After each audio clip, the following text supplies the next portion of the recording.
guys, Kev here, and I wanted to do a knife ramble talking about why I sell knives, right? Hey Kev, why do you sell knives so fast? Like, do all these knives you review suck? Or all the knives you buy and show up, do they suck because you just sell them so fast? Or, you're always just selling stuff like, are you getting out of the hobby? Like, whatever, right? I get a lot of questions about it. I got my Mandarin Orange seltzer. And I kind of just want to do a ramble about it and talk about it because today I posted and I sold a bunch of stuff today, right? Like I sold 2 Finches, an MBK. I sold, what else did I sell? A Malibu I sold. It was my only Malibu, guys. I know. I posted this guy up for sale in that post. This is the Demco knives, 80-20.5 in the 80s fat carbon. That has then been Cerakoted completely, other than the scales, obviously. There's skiff bearings in there. Lefty Lynch clip that's been Cerakoted. Obviously, I have the righty stock clips. They're Cerakoted as well for you. But if anybody's interested, it may be gone by then. But I have over $400 into this guy, and I was asking for $325. So if interested, let me know. I do really like the knife, but I don't know. I just never carry it. So I don't know. I don't know what's going on. Sorry, I have a window open because it's nice out. The neighbors are at it again. Yeah, so I really like the knife. I don't know. I don't carry it. I think it's the steel, but I don't use knives enough to care, but yet I care. It's super weird. And then I think it's also just the fact that the spring is a little light. I don't know. It's weird because if I had a custom one of these, the compact version, I'd be super happy about it. So I don't know. But anyway, I wanted to talk about it. That was for sale, and this Grimsby Rask is actually for sale as well. I was asking for $1,100 on this guy. I paid more than that, actually. This is a crosshatch version. The guy before me had the Anno strip, so it looks really cool in this plain tie. And then these used to be gold, I think, and now they're blue. They look fantastic. The work was done excellently by a professional modder. I forget the guy's name. But really, really good stuff. D10's great. The action's fantastic. Breaking in perfectly. So that might still be available. I don't know. But anyway, why do I sell knives so fast, right? And here's the answer to that question. It's kind of like there's multiple reasons to it. But one, I am not made of money, and I need to keep things moving, keep them fluid so that I can keep bringing content in for the channel. Now, I don't only buy knives for the channel because there's plenty of knives that I buy just for me. Like this is my second Roosevelt. There was no reason to get a second one if all I cared about was content for the channel. I honestly didn't even need to get the first one because somebody loaned me one originally. So, I got it because I really wanted it. And my buddy actually gave me a decent deal on it, so I jumped on it. That's not the only reason I buy stuff, but I do buy a lot of stuff to try it, and then I show it on the channel. So it's hard to explain, but I don't necessarily buy knives for content. And there are times where I do. If it's a budget knife, I think people might be interested in, and I'm interested enough in it to try it, and then maybe I'll just give it away or something. I'll buy it to bring it in for the channel, right? But a lot of times the knives I buy for myself, and then I show them off. It's kind of like, it's kind of like my channel is reality TV. You know what I mean? Like, you're just seeing what I would do anyway, but I'm recording it. This is the Trevor Berger Custom Urban. I actually have to do a review on this still. This is number 1, actually. I think there was a 000, but it was a prototype he never sold. So I think effectively I have the first one. They're coming out with a production version of this. The pre-order is going up for me tomorrow, and Urban EDC Supply is doing it. And that's why it's called the Urban, because it was a sort of collaboration, or exclusive, I should say. to Urban EDC. And I think the production got delayed a little bit, or because of the timeline, Trevor decided to do 50 of them custom. And that's how these 50 were born. This is number 1 of those. But then I think he started doing more. I don't know. It's interesting. I don't know what's going on there. But there's a pre-order for the Riot made one starting tomorrow. And they are sending me a prototype to check out. So I will let you guys know. I'll show it off and promote it if I think the knife is worth that. Usually a Riot made knife is. But I'm very curious to see compared to the custom here, right? Yeah, I didn't want to promote the pre-order until I got to handle the prototype. But yeah, so, you know, that I need to keep money fluid because I need to buy more things for me to check out and to show you guys on the channel, right? And I also need money to buy giveaway stuff and whatever, and sometimes I can turn knives into cash, and that's kind of the point. I see my collection as dollar signs, right? And I may have touched on this topic previously. I'm not sure. I couldn't remember if I did a knife ramble on this already. But whatever. This is episode 2 of that, if I did it before. But yeah, I see my collection a lot of times. I see the knives in there as dollar signs a lot of times. When they just sit in there and I haven't been carrying it much, I'm just like, ooh, that's however many dollars just sitting there, right? So then I get antsy and I want to sell stuff. And like today, I decided I was going to sell these 2 Finches, and I just started grabbing other knives that I could sell because I either wasn't carrying them or I just was over it or whatever. Like, there's knives that I absolutely love and can highly recommend to you guys that I sell, like the Civivi Conspirator. I sold that last week because I kind of got pissed off when I got the Chevalier and hated that knife, and I just wasn't going to carry the Conspirator anymore. I reviewed it, and I don't know, I just wasn't going to carry it anymore. It's a great knife, objectively. Like, I can highly recommend it to you guys, but it just wasn't going to be something I carried every day or often or at all, so I sold it, right? And then I just started picking knives, and I had the Brown Knives Cortex version 2. Absolutely love that knife. It's definitely even one of my favorite knives. Might be in the top 10 of knives I like all time. But it was $800 sitting there, and I wasn't carrying it that much because I had gotten his new model, the FSD, and I have the Rosie, and I have the Rasks, and I have the Urban, and just, I don't know. I just was kind of over it, so to speak, even though I love everything about that knife, basically, including the blade shape. So I sold it today because I had a buddy who kind of wanted it or wanted my version of it, and it just kind of worked out. I was talking about selling the Rask, and we got to talking about the Cortex, and I was like, I'll sell it, you know, and then it kind of just happened. So I sold that. I posted this. I posted the Finches, and then I was like, you know what? I never carry my Malibu. All I do with the Malibu is bitch about the button stick and then tell people how good the Malibu is, but I never carry it.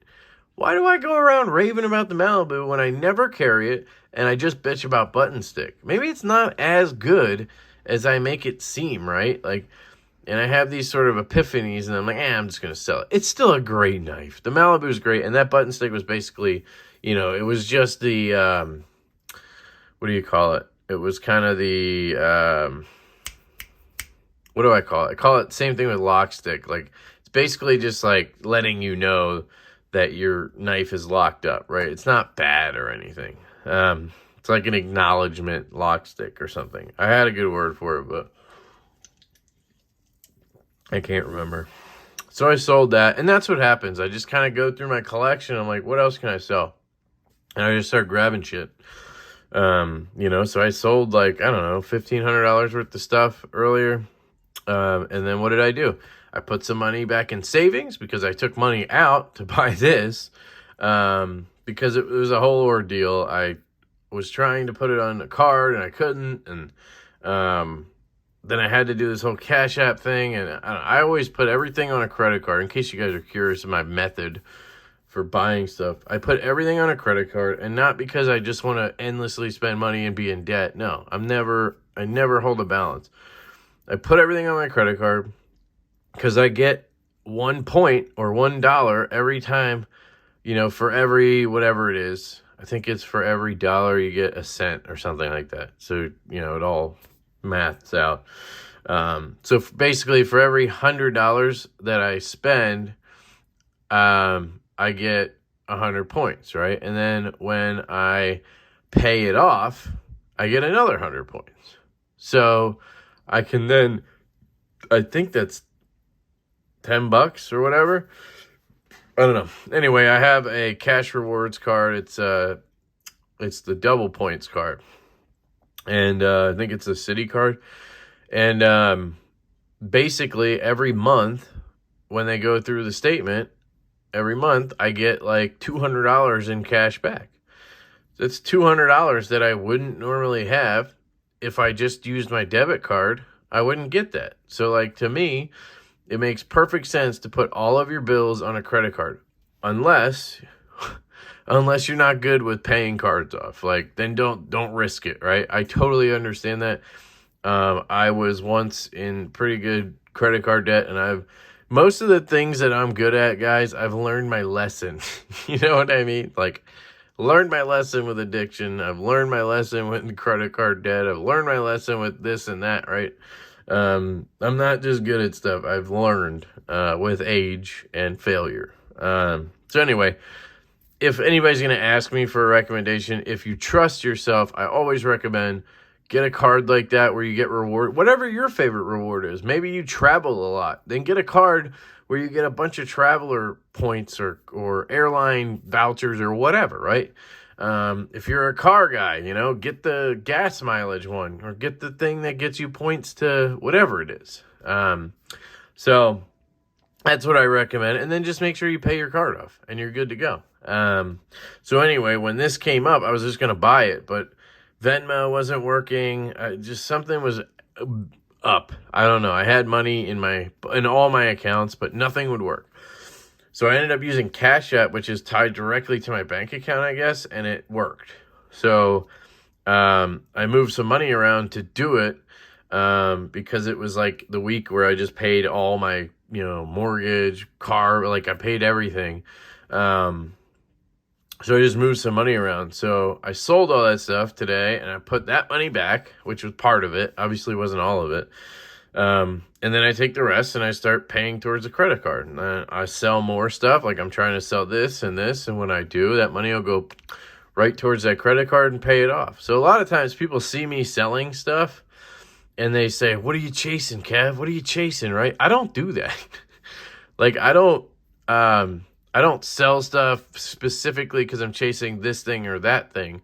I get this thing or that thing, and then I sell stuff to pay that off. It's kind of the opposite, right? It's like, what did you get, Kev, right? Like, I got this. That's why I'm doing this, right?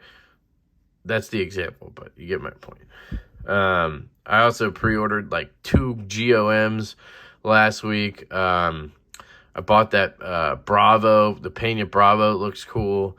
I bought some other just stuff. And then we got some house stuff. And that's the other thing I wanted to mention since we're talking about money and stuff.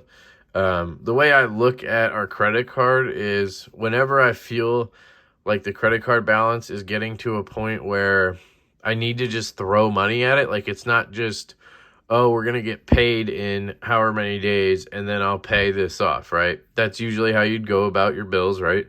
But sometimes it gets to a point where it's like, ooh, there's a little bit more on there than I want, probably because I bought this or I bought that, or you know what I mean? But say my wife bought a rug, or we bought a lawnmower for, you know, because our lawnmower crapped out. That was 2 weeks ago. So it doesn't matter what the purchase is.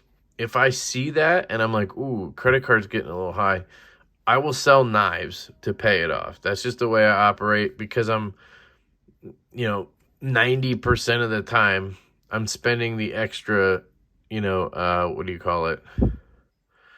Expendable income or whatever on knives. So when I need to pay off other stuff, I'm just going to sell knives to do it. I don't need all these knives, right? Like I don't need,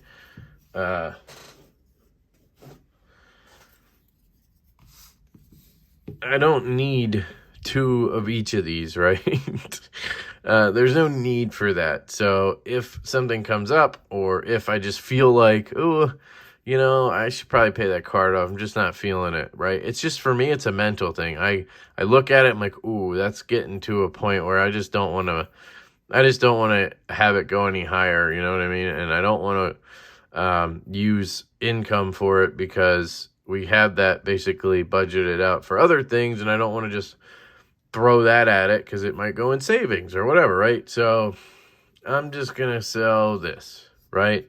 And then I'll pay that off, and that'll help me out, right? That's just the way my brain works. You know, if something happened in my family and I needed money, the first thing I would sell, guys, is the knives. Like, I love them. You know, I might just keep this one, right? I'd probably just keep this one Rosie, and I would happily sell everything else, right? I don't mean happily, but, like, I would do it to pay whatever it was that I needed for my family. Like, this is a hobby. It's fun, right? So, anyway, I just wanted to kind of explain that in case anybody's wondering how I go about it, why, whatever.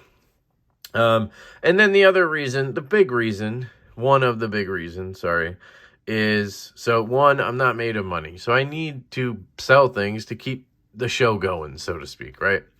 2, knives piss me off sometimes, right? I will get a knife and I will have a problem with it, and I will sell it immediately. I'm not the guy who convinces himself his knife is good, right? This is the type of person you have a lot. I spent $300 on this product. It better be good. I got all amped up about it, and now it's here, and it kind of sucks. But you know what? I spent $300 on it, so it's good, right? And then you convince yourself this thing is good. I'm not that guy. And it's okay to be that guy. You can be whoever you want, right? This is me, guys. That's another thing. Disclaimer here. This is my experience, right? That's what I'm here for. I get in these conversations in the comments, like, it's really odd sometimes. Like, I was talking to somebody today, and he's like, you know, he basically is telling me, this is my comment section. I can say whatever I want. Like, no, dude, this is my comment section for my video. If you don't like my opinion, that's fine. But, like, don't be in here being a jerk in the comment section. Like, you're literally just being a jerk and talking to yourself, right? What? Just makes no sense. I do this for fun mostly. Yes, I make a little bit of money from YouTube, but trust me, it's not enough to cover even the shipping I spend on the channel. So, you know, if you don't try to use that argument, not that any of you guys are, you get my point. But I do this for fun. So, like, before you want to leave your dickhead comment, just think about that for a second, right? I'm not here for you to tell me what I should do and all this shit. I love your guys' comments. I love your feedback. I love your constructive criticism. That's the important word, constructive. I want that, guys. I'm not saying don't comment and say you did this wrong or you should do this. You know, you can freely do that, but don't be a dick. Like, that, there's no excuse or reason to be a dick. Freedom of speech is not an excuse for being a dick. Like, I hate that argument. It's my right.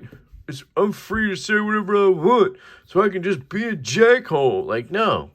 I'm going to tell you to fuck off if you be a jackhole in the comments. Like, and, oh, you can't do anything. But yes, I can. I'm just going to hide your fucking comments, and nobody's ever going to see your comments again. You're going to think that people are seeing your funny jerkhead comment, and they won't. So, anyway, to you, you know who you are. Go fuck. No, I'm just kidding. Feel free to comment. That's not what I was getting at there. I was just saying, don't be a jerk, right? And it's not about being a jerk to me. I don't care. I just don't want other people reading these comments and like your hostility is just like, you know, it's what do you call it? It's contagious sometimes. Like, and it's not worth it, right? All right, so anyway, this is the Mallory Designs Forest, and today I was contemplating selling this, right? I kept picking it up and going, oof, you know, and a lot of times, I'll be honest, I'll look at a knife and I'll be like, yeah, I can only get like, you know, 80 bucks for that or 150 bucks. Is it worth dealing with selling it? Like, when I could try to sell this for $350, which, by the way, nobody seems to want this for $350. And I get that. It's a $150 knife, but it has $140 worth of scales and backspacer on it, $30 clip. It has $100 worth of Cerakote on it. All of that and the skiffs, all of that is like over $400 combined. So I think $325 is a good price, but I get it. Mods kind of just they suck to sell a knife with mods. So I'll end up keeping it if nobody pays that, because I do like it enough that like I'm not just gonna give it away. I had another one that with blue Arctic scales and everything, the clip point. I gave that to my cousin for, well, he bought it, but I charged him $200, which was a steal. You know, relatively, that's a dumb statement, but anyway, back to the Forest. I thought about selling it because I quite literally have not carried this in over a month, and that's kind of my rule. You guys know, if I don't carry something for a month, I sell it, and that's kind of the other thing that goes into this. If I don't carry something for a month, I'll basically sell it. There has to be, you know, a good reason. Like this I didn't have for a month. I got it back yesterday. I've carried it every day since. I almost put this up too. This is the F55 in titanium. I have not carried this in a month for sure. The D10 is really stiff on this one. But I don't know. There are exceptions to my rules, right? This knife is kind of like, I always say the Malibu is like the channel mascot, but honestly, I think this is like, this was my knife of the year for 2020. Beat the Malibu out, actually.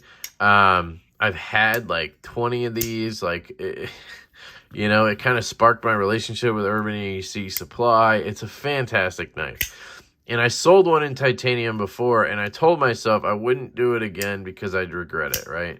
And it's weird, right? Like, why are you going to regret it if you haven't carried it in a month or two or however long it's been? But I used to have 3 of these guys. You know, I had more than that, honestly. But I had the carbon fiber, I had this one, and I had the new black micarta one with acid wash blade. And I sold those 2 over the last couple months, or the last month. And this is the last one. I just can't do it. I regretted it last time. I'm not going to do it again. And you know what? I do really love this knife. I still stand by the fact that I think this is the best production knife in production right now, whatever you want to call it. For like a pure just production knife, you know? People say the PM2 or the Para 3 or the Bug Out. Nope. It's the F5.5, hands down for me. So I just couldn't sell it for that reason. And you know what? I'll circle back. I'll get to a point where I love this knife again. Right now, I'm like on a bougie train, you know, and I don't think that's just going to last forever. You know, I'm just really into these higher end knives like the Rask here. And the reason I'm selling this one is because I think I like this acid etch a little bit better. I've gotten this one a little bit more broken in, I think, because I've just had it longer. And I like the blue with acid wash a little bit better, I think, than I like the stonewash with the raw tie. So I don't know. If it doesn't sell, I might just keep both, honestly, but I probably should recoup the funds. And then I bought this because my buddy offered it to me for basically table. I paid like, I don't know, 75 or 50 bucks more than table, which was 100% fair to me. And I already had this one, but I've always wanted a second one. Yeah, I wish it was golf putter, but hey, it's Magna Cut. It's got a cool clip. Not my favorite. I kind of like how this one's more oil slick, you know. But the action's incredible. The knife is incredible. And I don't know. I just really wanted 2. So I don't really want to move on from one. Although I was talking to somebody about a potential trade today that involved this. So it may actually get moved. But it was for like a crazy cool custom knife. So yeah. But I don't know where I was there. I think I was talking about the Forest here. I don't know. This one just, I like Dylan a lot. Mallory Designs. And to be honest, I just love this design. There's just something about how thin it is, how slicey it is, how ergonomic it is. I don't love the artisan build quality of it. Their liner locks are kind of, for me, just not, they don't feel the best. The lock bar is a little bit, hard to access. Doesn't drop shut, but it's super smooth. I just really love this knife, and even though I haven't carried it in a while, I know I would regret it, and there hasn't been another run, and I bought one of these for 3 of my buddies, so I just feel weird selling it. So I've just hung on to it, and I think I'll come back around to that one as well. So these two, I think I'll come back around on.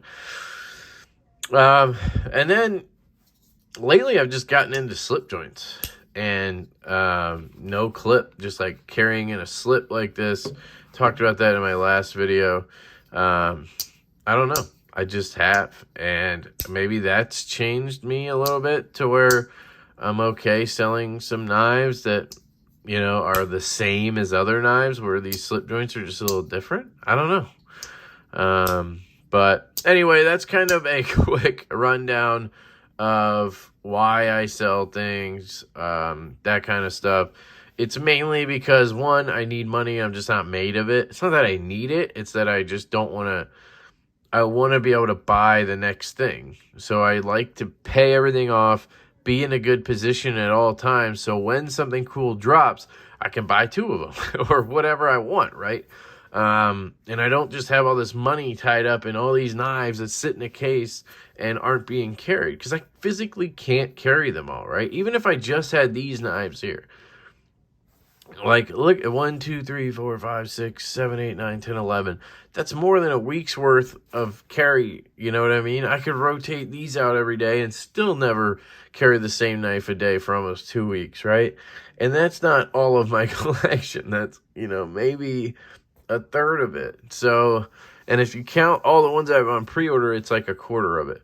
So I don't know. I like having the funds around for pre-orders and stuff like that. And knives I hate, man. The Chevalier. I bought 2 of those. I wanted to love it so bad. It got here. It was so disappointing. I sold both of those basically instantly, right? There's just knives that disappoint me and I have to move on. Or there's knives that are cool that I just, like the Curtis F3. I thought that was really cool. It had a lot of things I liked. Just didn't reverse flick great left-handed, and it's $650. I could not keep that around just because. And that's one reason I love the Rosie so much. It's a frame lock, but I can reverse flick it no problem, right? So anyway, let me know what you think down in the comments. Let me know your process. Let me know if you have any questions about this. I know there's people who don't sell knives all the time, and maybe it's hard for you to let go. I'm happy to talk to you if you want and let you know how I'm able to let go of knives. For me, it's just, I want to experience new things, and I can't do that if I keep every knife. And a lot of people I know are like, I wish I could try that, but I just, I don't have the funds. But they have 400 knives. And it's like, just let some of those go and you could get the new stuff, right? But hey, that's my process, my opinion. You guys do your own thing. Keep this in mind. There's no right way, right? There's no right way of doing anything. I talked about the whole credit card thing and getting points. That's my way. That may be not the right way for you, right? Or maybe you have a fantastic job that makes so much money and you don't need to sell stuff. That's fantastic. That's obviously the ideal. Although I think even if I were in that position, I'd still sell a lot of knives because I struggle to have so much of something. Like if I had 800 knives, like it would suck. Like I would never carry certain ones. I'd be like, I don't know. I think I'd still do this because this is part of the fun for me, is moving things and deciding what I like and don't like. It's part of the game. It's part of the hobby. I think it keeps it fresh for me, where I think other people maybe get bored and fall off because they just have these same knives, and they're not buying new ones because they can't afford them because they're not selling the old ones, or they get bored and then they kind of fall out because they just have the same knives all the time. I don't know. Anyway, no right way, no wrong way. Let me know your thoughts in the comments. Sorry about the whole rant about the comments. I definitely want you guys to leave comments. That wasn't directed at You guys, you know who you guys are. I love you guys. I hope you have an absolutely fantastic day. Thank you all for the support. It's been amazing. We're just cruising along, and we're kicking ass. So love y'all. Have a great day. Peace.